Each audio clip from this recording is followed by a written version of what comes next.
নমস্কার বন্ধুরা, কৃষ্ণকথা চ্যানেলে আপনাদের সবাইকে স্বাগত জানাই। আজকের ভিডিও শুরু করেছি।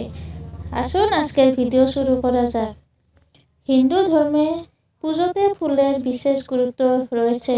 শিব পুজোতে আমরা মহাদেবকে সন্তুষ্ট করতে যে ফুলগুলি নিবেদন করতে পারি।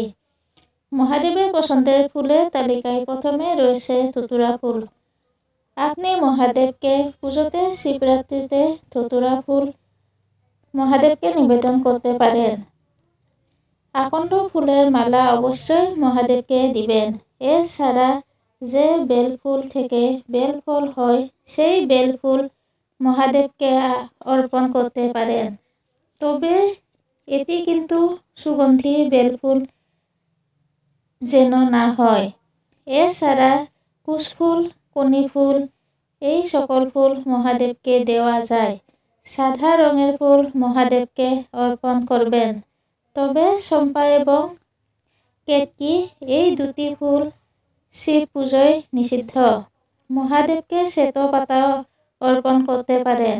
আর সাদা গোলাপও মহাদেবকে অর্পণ করা যায়। নীল অপরাজিতা, নাগ চম্পা, নাগ কেশব ফুলও শিব পুজোতে ব্যবহার করতে পারেন।